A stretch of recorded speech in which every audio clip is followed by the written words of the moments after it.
Okay, good morning, selamat datang. Today, as mentioned, we will be covering about your business blueprint. Ya, jadi kita akan cover tentang business blueprint Anda. Again, the purpose of this is to make sure that you can create a game that is compelling and exciting for you and your team. Jadi tujuannya dari blueprint ini adalah menciptakan sebuah permainan yang benar-benar seru bagi Anda maupun bagi tim Anda. Just very quickly, want to share, right, the typical progressions of a business. Jadi kalau kita ngelihat progresi dasarnya sebuah bisnis, you have three main ways. Ya, ada tiga arah utama, which is kalau kita ngelihat ini sekarang, and then this is masa depan, this is the future. There's either going to be the business that's going to go up in terms of growth, yang steady, predictable growth, and then there's going to be businesses yang tentunya turun ke sini, and there's going to be a lot of businesses yang naik turun, right? The choice actually is ours. The main difference, perbedaan utamanya apa antara bisnis yang di kuning dan yang merah dengan bisnis yang ada di hijau, is that bisnis-bisnis yang hijau tuh yang sustainable growth-nya, they normally have a plan. Ya, jadi bisnis-bisnis yang bisa berkembang secara predictable dan sustainable, itu mereka punya rencana. And does the plan guarantee you the result? No. Ya, jadi plannya nggak akan menjamin hasil. Tapi what the plan does is it creates like a guardrail. Ya, sebuah rencana itu jadi kayak ada jalur pemisahnya gitu, ada bumpernya gitu, sehingga saat kita turun kita tahu bahwa kita harus balik lagi ke arah yang tepat gitu. Saat kita mulai eksplosif yang nggak terkontrol, kita tahu bagaimana kita bisa mengontrolnya itu gitu. So it's about creating awareness. It's not just about mapping out and then we're done. Ya, jadi kita bukan cuman kayak masukin data di GPS bilang oke, kita tujuannya ke sini, kita selesai, tapi kita ingin memastikan kita punya kejelasan ada di mana sekarang kita berada dan what do we need to do to change to get there. Yeah, so that's what we're gonna play with today. Ya, jadi ini permainan kita hari ini. So gonna go very quickly into the key principles that we need to remember when we're creating a game. Ya, jadi kita pengen mendalami prinsip-prinsip utama saat kita ingin menciptakan sebuah permainan. So when you're creating a game, the first thing that we need to have is the purpose of the game and then the priorities of the game. Ya, jadi kalau kita mau menciptakan permainan kita ini, yang pertama harus kita ketahui di sini adalah tujuan utamanya apa sih kita main, and then prioritasnya apa aja untuk kita bisa mencapai tujuan akhirnya ini. So in simplest terms is, how do we know if we're winning or not? Kita harus tahu nih kita lagi menang atau tidak. In business terms, we're going to look at this in terms of your long-term goals, mid-term goals, and short-term goals. Ya kan, jadi kalau di bisnisnya kita harus bilang kita tahu goalnya kita nih apa sih, jangka panjang, jangka menengah, maupun jangka pendek. And we're looking at the three main goals, which is your mission control. That's going to be the customers that you're serving. How many people are we trying to serve? How many companies are we trying to serve? You're looking at your wealth goals. If we can serve that many people, what does it mean to us in terms of profit, cash, revenue, and valuation? Ya kan, ya pastinya kita juga pengen lihat goal keuangan kita, profit, cash, revenue, sama valuasi dari bisnisnya. And then there's also going to be the contribution goals of a business. Ya, jadi kita juga harus jelas goal kontribusi dari sebuah bisnis itu apa sih. At different points, different goals might be more exciting for different people. Ya, jadi di saat-saat yang berbeda, goal-goal yang dari tiga tipe goal ini akan lebih menarik untuk orang-orang tertentu. So sometimes we just really want to grow the number of customers we want to have. Sometimes we want to grow the valuation. Sometimes we want to get the profitability or the cash. And sometimes it's all about giving back. What positive difference are we making in the community? And sometimes these three goals can be used to also recruit the right type of people for you. Ya, jadi kalau makin kita jelas goal yang kita ingin capai, kita makin jelas juga orang seperti apa yang kita butuhkan nantinya. Alright, so when it comes to your game, you gotta be clear, what is the purpose, what is the priorities. Kalau kita ingin mencapai goal yang kita mau capai, prioritasnya apa aja sih? What do we need to have in our company so that we can achieve those goals? That's part of the clarity that we need to get. The second thing, just like any game, you have to define your playing arena or the white lines. Ya kan, jadi seperti permainan apapun, kita harus jelas juga arena permainannya atau garis pemisahnya tuh di mana. In business terms, your playing arena is the customers that you're servicing. Who are you trying to help? Ya, jadi kalau kita ngomong dari sisi bisnis, kita ingin memastikan siapa sih sebetulnya orang-orang yang kita ingin bantu. What this allows us to do is to step away from thinking of a business strategy from a product or a service point of view. Instead, we're going to look at it from a company perspective. Ya, jadi kalau kita memperhatikan core customer kita, ini akan membantu kita untuk memastikan kita tidak fokus ke strategi sebuah produk atau jasa, tapi justru strategi untuk sebuah perusahaan. Ya, how can we help these people? How else can we help these people? So, jadi kita nggak terjebak ke apa yang sudah kita miliki, itu satu-satunya cara kita bisa bantu orang. Right? Whatever we have now may not always be the only way to serve the customers. So you gotta be clear who you wanna serve, what's their main problem, and what's the main promise that you can give them. Right? Jadi kita harus jelas banget nih siapa sih yang mau kita bantu, problem utamanya mereka apa, dan janji utama apa yang bisa kita berikan ke mereka untuk bisa membantu mereka menanggulangi problemnya itu. The third thing, just like in any game, also we need to have some rules. Ya, kita juga harus ada aturan mainnya.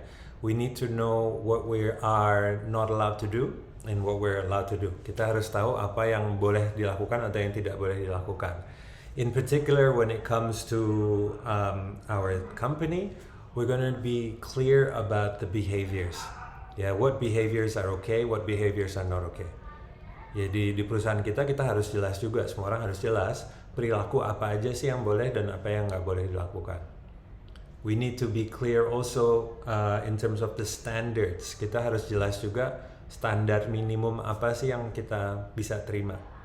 Ya, in life we get what we tolerate. Ya, di kehidupan ini kita mendapatkan apa yang kita toleransikan. So the better we can communicate the minimum standards, the easier it is for everyone to know what is expected. Ya, semakin bisa kita mengemukakan standar minimum apa sih yang kita harapkan, semakin mudah untuk semua orang mengertinya itu juga. And then ultimately you also need to create the boundaries. Ya, how far, how much room does your team have to play around within the boundaries that you set? Ya, jadi kita harus jelas juga batasannya. Jadi seberapa banyak sih ruang bergeraknya tim kita berdasarkan batasan-batasan yang kita tentukan. What can they propose? What will not be accepted, right? We have to be clear in terms of our role as the owner. What decisions do we need to be making? What decisions can we give to other people? Ya, jadi kita harus jelas juga keputusan apa aja sih yang masih hak dan wewenang atau kewajiban kita, dan keputusan apa yang sebetulnya jadi kewajiban atau wewenang dari tim kita. Again, the clearer it is, the better people can play our game. Ya, semakin jelas semua ini, semakin jelas orang semakin mahir mereka bisa memainkan permainan kita.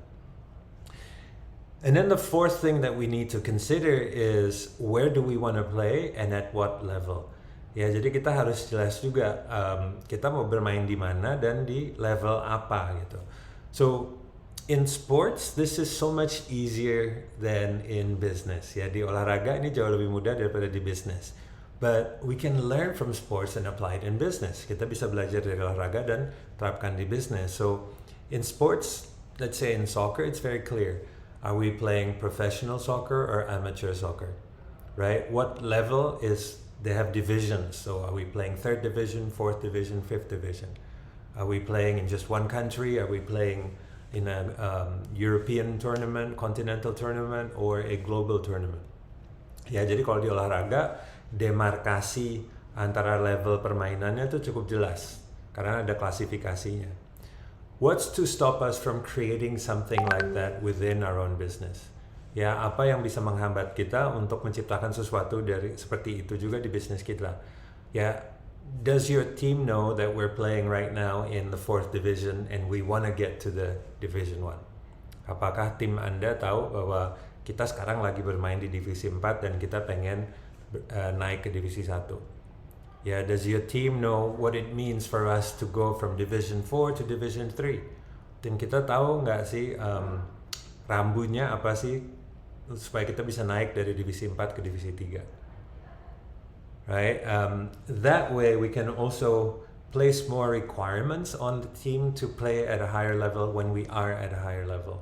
Ya, dengan itu kita juga bisa memberikan ekspektasi yang lebih dari tim kita saat kita bermain di level yang lebih tinggi juga.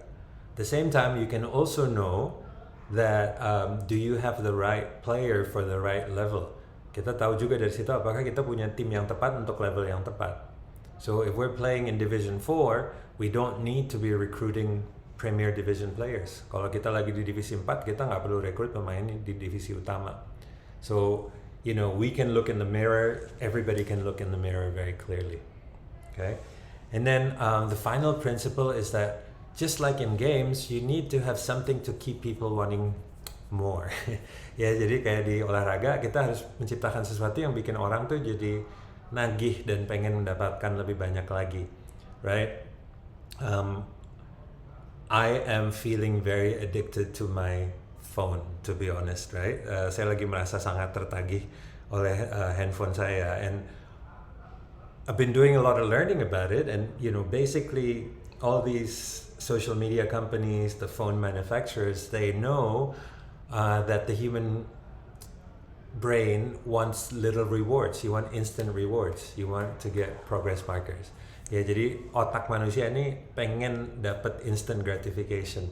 So how can we create that in our company? So the best way to do that is having milestones. Ya, jadi kalau kita bisa tentukan target-target yang lebih kecil. So it's great to have a 10-year goal. It's great to have a 5-year goal. It's great to have a 1-year goal. But sometimes it's great to have a 1-week goal. Sometimes it's great to have a 1-day goal or a 4-hour goal. Yeah, and then have competitions around those things. Have winners. Have rewards for participating. Ya, jadi kadang-kadang kita perlu mikirin permainan kita nih nggak harus selalu jangka panjang, karena kalau jangka panjang dapat gratifikasinya tuh agak lama juga. Tapi kadang-kadang kita bisa perpendek permainannya. Mulai dari 10 tahun ke 5 tahun ke 1 tahun ke 2 bulan ke 1 bulan ke 1 minggu 1 hari 1 jam even, right? So if we have competitions as to how many CVs can we get in 1 hour and the person gets a little trophy or something like that, that would create a more fun atmosphere and people feel like they're getting stuff each day. Ya, jadi kalau kita pikir lagi ke sekolah gitu ya, salah satu trik yang digunakan oleh guru kadang-kadang ngasih bintang atau ngasih apa ke anak-anaknya. Jadi anaknya tuh pulang hari ini dapat sekian bintang. Bukan cuman hari ini gimana sekolah, ya biasa lah gitu aja, it's okay. And that's the same as work, right? So but if people can come to work and say, oh, I got this, I got that, I achieved this, I achieved that, it becomes a lot more fun. And one of the key principles in sports that I feel a lot of businesses definitely can benefit from and are not doing yet is the principle of personal best. Ya, jadi banyak bisnis yang belum menggunakan prinsip dari olahraga, prinsip dasar yaitu personal best, right? Having a measurement of our best achievement at certain key tasks and trying to beat it each time and being recognized for it is a great source of motivation for people. Ya, jadi kalau kita bisa memastikan bahwa hal-hal kunci yang harus kita lakukan di bisnis ada ukurannya dan kita berusaha untuk bisa mengalahkan achievement kita sebelumnya yang terbaik dan mendapatkan recognition untuk melakukan itu adalah sumber motivasi yang sangat penting untuk manusia, because people just want to progress. Ya, happiness is derived through progress. Ya, salah satu faktor yang menentukan kebahagiaan manusia terbesar adalah adanya progres atau kemajuan. How do you make sure that you highlight people's progress in the company and you celebrate people's progress and you celebrate the team's progress together? Ya, jadi kadang-kadang kita suka lupa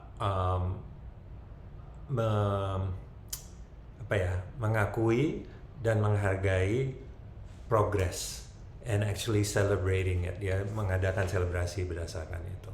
Alright, so that's the 5 key principles when we're mapping out our blueprint. Berdasarkan itu, which one do you feel you can do better? Dari 5 ini kira-kira yang mana nih yang bisa diperkuat lagi untuk kalian masing-masing?